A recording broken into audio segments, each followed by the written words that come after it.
둘째로 태어났어요. 저희 집에는 4명의 가족이 함께 같이 살았는데 첫째인 저희 오빠는 저보다 3살이 많았습니다. 항상 맞벌이를 하시는 부모님을 대신해 저희 오빠는 저에게 엄마이면서 아빠와도 같은 존재였죠.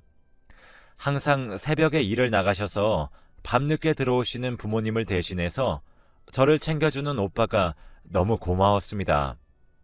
여러분들은 혹시 인생에서 가장 중요한 시기를 말하라고 그러면 언제를 말씀하실 건가요? 생각하시는 것은 사람마다 다르겠지만 저는 고등학교 3학년이 인생에서 가장 중요한 시기라고 생각합니다. 제대로 된 사회를 나가기 전 고등학교 3학년, 즉 19살의 나이에 저는 사랑하는 저희 가족을 다 잃었습니다. IMF 때 저희 가족은 엄청난 빚더미에 앉게 되었어요. 그 당시에 아버지가 조그마한 무역회사를 하고 계셨지만 IMF 때문에 빚이 감당하지 못할 정도로 커버렸고 계속 긍정적인 생각으로 어떻게 해서든 갚아 나가야겠다는 생각을 하셨다고 합니다. 일단 아버지가 지방에 내려가서 공장을 다니시겠다고 하셨고 아빠를 항상 따라다니던 저는 그렇게 아빠를 따라갔고 집에 남아있던 사람은 엄마와 오빠였습니다. 그런데 어느 날 오빠가 자고 있는 사이에 엄마는 갑자기 집을 나갔고 그 뒤로 엄마는 지금까지 연락이 끊긴 채로 살고 있습니다. 엄마가 집을 나가서 돌아오지 않는다는 오빠의 말에 아빠는 건우야, 너도 아빠랑 동생 있는 곳으로 내려와. 우리 셋이 같이 살자. 라고 하셨습니다. 어쩌면 저희 아빠는 IMF가 터지고 빚이 생길 때부터 엄마가 저희를 떠날 것이라고 예상이라도 이미 하셨던 것인지 엄마에게 전화 한 통 하지 않으셨습니다. 그때가 고등학교 1학년 때였어요. 엄마가 도대체 어떠한 이유로 저희를 버렸는지 모르겠지만 오히려 그 이유를 알게 되면 상처를 받을 것 같다는 생각이 들었습니다. 그렇게 저희 셋이서 살던 중 빚은 걷잡을 수 없이 더 커져버렸는데 어느 날 오빠가 저에게 나 머리가 너무 아파 라는 말을 했습니다. 그래서 아빠가 집에 왔을 때 오빠와 같이 병원으로 향했습니다. 병원에 가서 엑스레이를 찍은 결과 정상이라는 이야기를 들었고 의사 선생님께서는 CT를 찍자고 말씀을 하셨는데 그때 저희는 CT를 찍을 돈이 없었기 때문에 결국 찍지 못했습니다. 오빠는 그냥 두통약을 사 먹겠다고 하고 대수롭지 않게 여겼던 것이 큰 화를 불러일으켰던 것이었죠.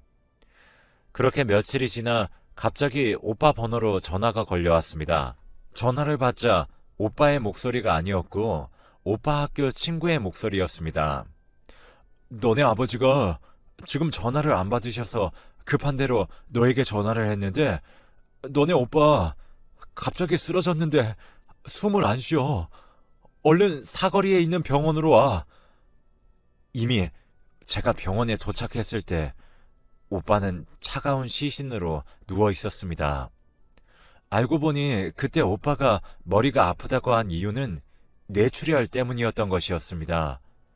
마음의 준비가 되지 않았던 터라 저는 아침 저녁 할 것 없이 울고 또 울었습니다.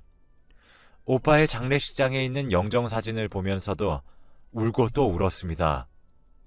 눈물샘이 고장이 난 것 같은 느낌을 받았죠. 항상 오빠는 저의 가장 친한 친구가 되어줬고 부모님의 역할을 해주었기 때문에 동시에 3명의 사람을 잃은 듯한 기분이 들었습니다. 그렇게 오빠를 떠나보내고 아버지도 자식을 잃은 슬픔에 빠져서 매일 우시고 술과 함께 하루하루를 견뎌내셨습니다.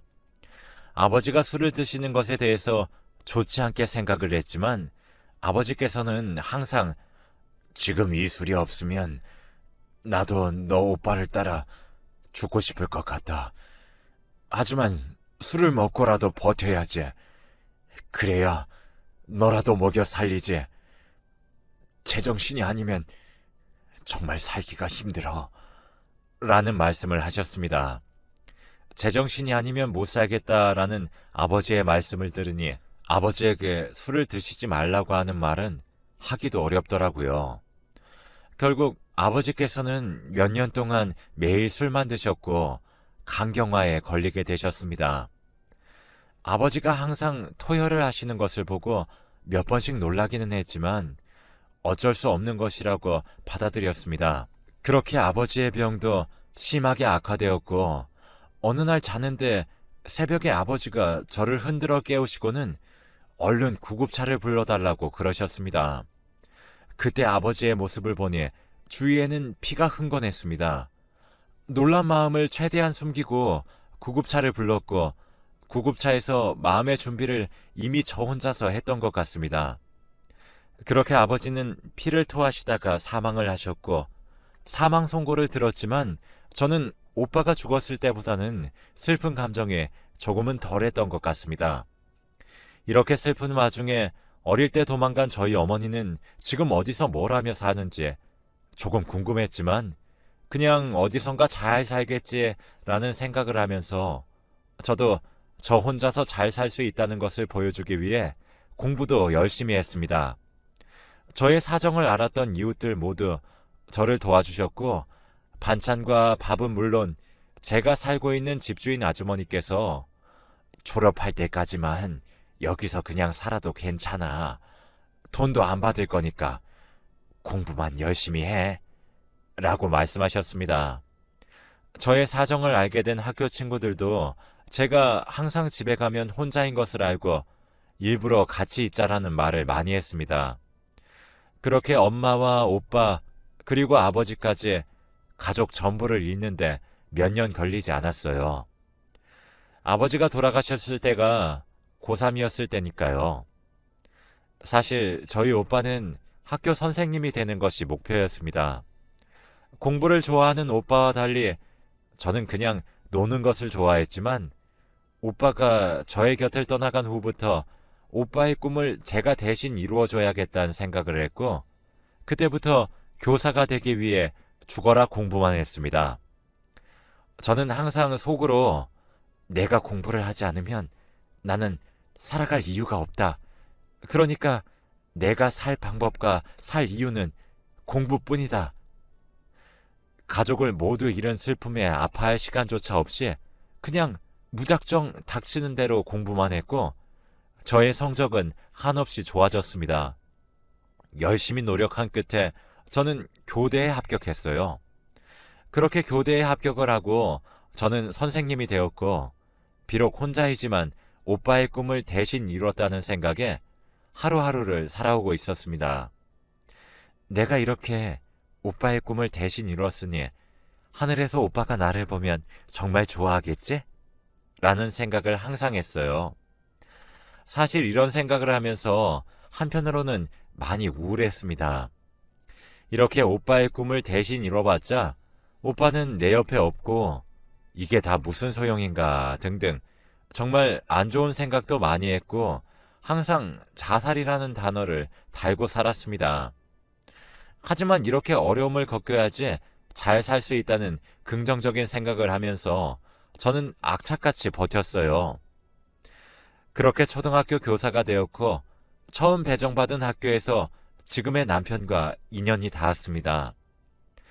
저희 남편은 항상 저에게 기분 좋은 말을 해주며 제가 필요할 땐 언제든지 와주는 그런 사람이었습니다. 남편을 보면 항상 저희 오빠가 떠오르기도 했어요. 처음 보자마자 저희는 첫눈에 반했고 연애를 한 지 6개월 만에 바로 결혼을 하게 되었답니다. 어떻게 보면 6개월이라는 시간이 매우 짧게 느껴져서 결혼 생활 내내 싸우게 되지 않을까라는 생각도 조금 했지만 항상 저를 이해해주고 사랑받고 있다는 느낌을 주는 그런 다정한 남자였습니다. 그렇게 결혼을 한 지 1년 정도 되었을 무렵 저희 집에 큰 선물이 왔습니다.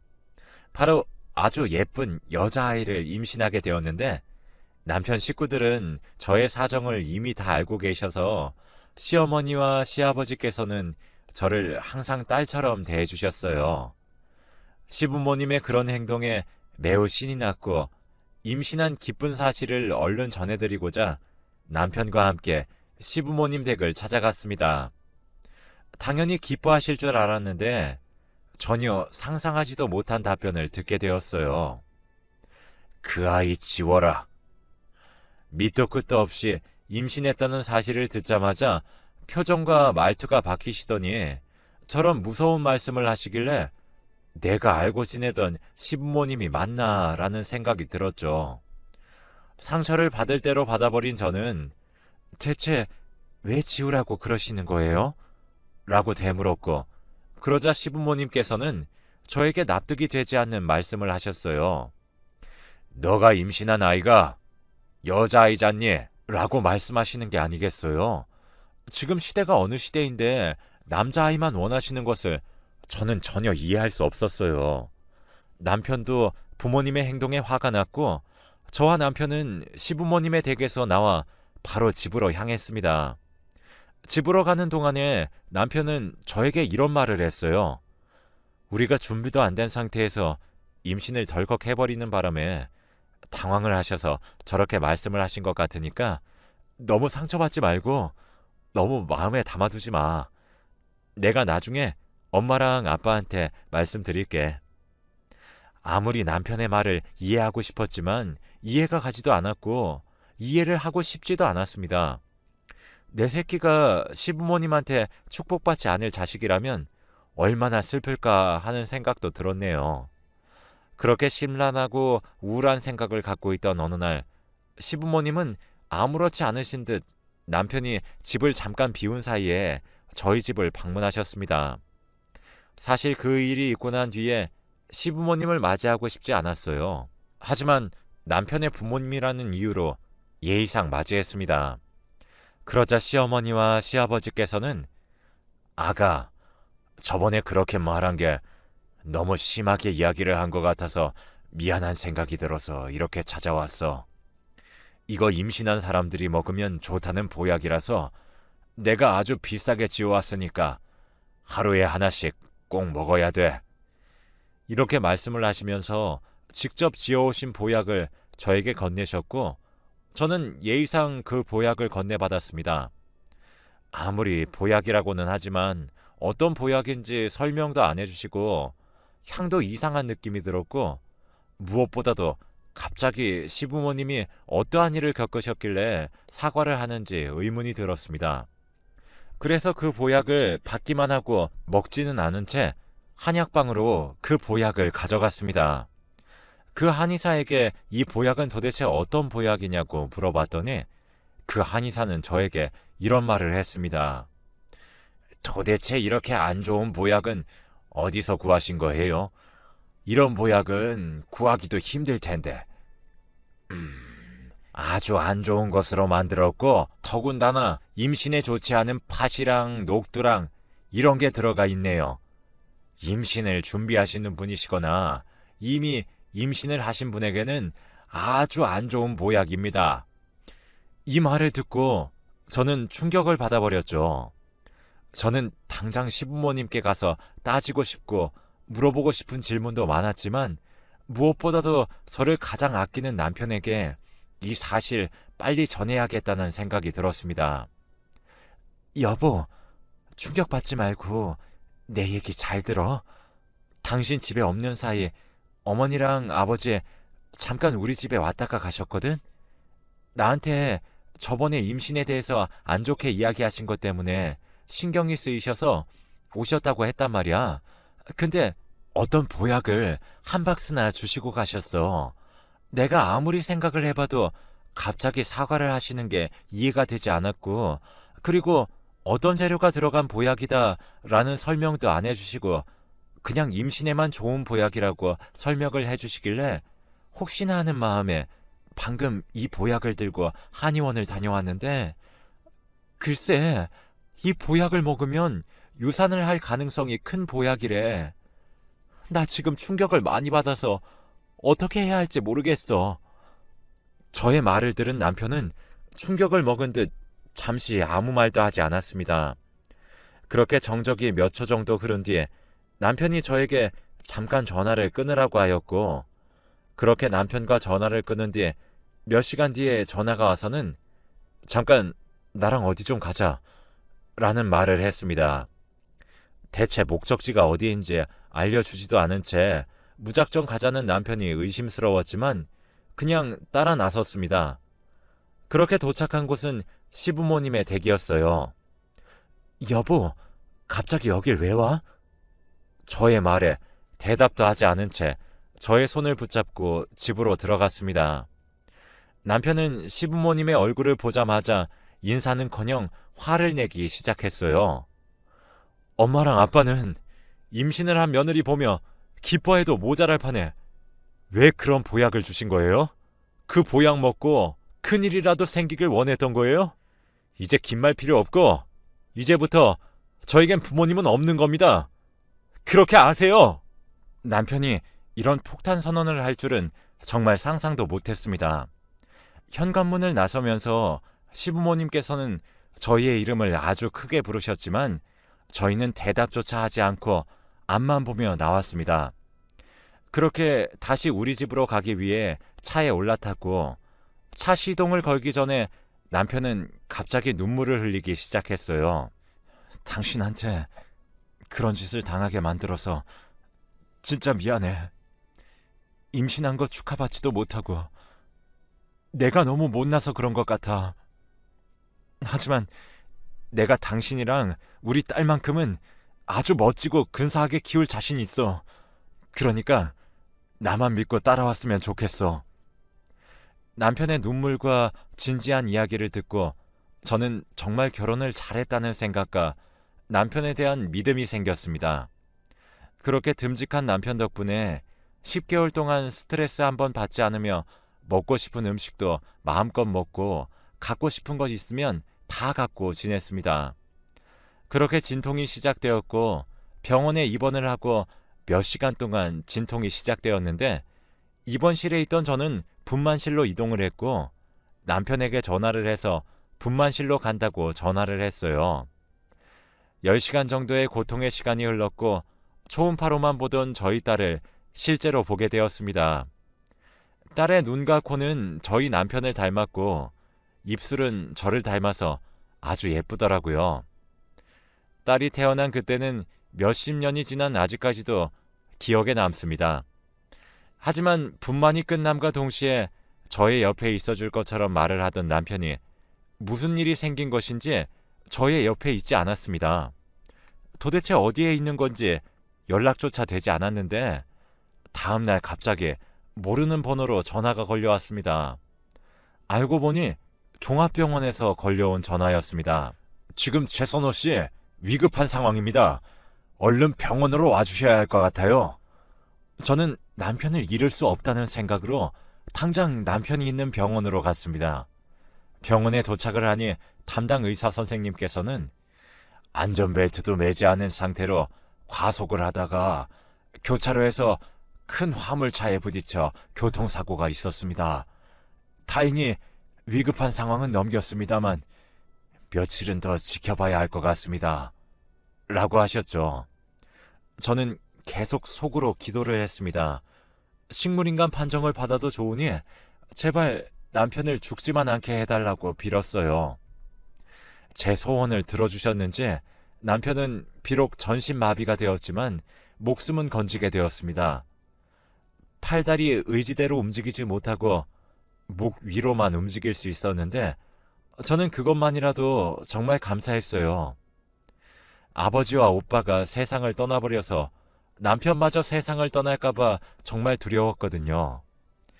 이렇게나마 목숨이 살아있다는 것에 하늘에게 감사하다며 두 손 모아 빌었습니다. 남편은 딸아이를 보기 위해 과속을 했던 자신을 자책하며 그냥 그때 죽었어야 하는 건데 라는 말을 달고 삽니다. 그런 말을 할 때면 저는 당신이 지금 살아있어서 내가 얼마나 행복한지 아냐며 남편을 위로해 주었어요. 말없이 눈물만 흘리는 남편 얼굴을 저도 말없이 손수건으로 눈물을 닦아주었네요. 그렇게 남편은 퇴원을 하고 시부모님 집에서 시부모님의 수발을 받으며 지냈고 저는 교사 일을 하고 일을 마치면 제가 남편을 돌봤습니다. 시간마다 몸을 뒤집혀주기도 하고 용변도 받아주고 밥도 먹여주고 그렇게 어느덧 20년이라는 세월이 흘렀네요. 남편은 어느 날 갑자기 저에게 여보, 매일 나 때문에 고생이 많지? 내가 빨리 사라져야 할 텐데 하길래 무슨 소리야? 내가 지금 누구 덕분에 살고 있는데 당신 없으면 난 살아갈 이유가 없어. 라고 말하자 남편은 말없이 창밖을 보며 눈물만 흘렸습니다. 그런 남편에게 저의 눈물을 들킬까봐 고개를 돌려 저는 자리를 피했고 저희 딸이 커서 성인이 되고 남편은 딸아이가 대학을 가는 걸 보고 얼마 지나지 않아 하늘나라로 떠나고 말았습니다. 그래도 교통사고 이후 20년이라는 시간을 나랑 같이 보내준 남편이 저에겐 고맙고 소중했던 기억으로 제 기억에 남아있어요. 남들이 보면 힘든 병수발 끝내서 다행이라고 말을 하지만 저는 그 힘든 병수발을 100년이라도 더 하고 싶었던 마음이었습니다. 몸이 힘들지라도 제 마음은 힘들지 않았으니까요. 이제 남은 건 제 딸아이뿐인데 딸아이만큼은 아무 일 없이 행복하게 저보다 오래오래 살았으면 좋겠습니다. 소중했던 사람들이 저보다 일찍 떠나는 걸 경험하다 보니 이제는 이런 일이 저에게 없었으면 하네요. 남들이 보기엔 불행한 제 인생이라도 저에게 소중했던 시간입니다. 여러분들도 힘든 일이 있어도 시간이 지나 돌이켜보면 아무 일이 아닌 일이 대부분이에요. 힘들더라도 후회할 만한 행동하지 말고 후회 없는 인생을 사시길 바랍니다. 제 이야기 들어주셔서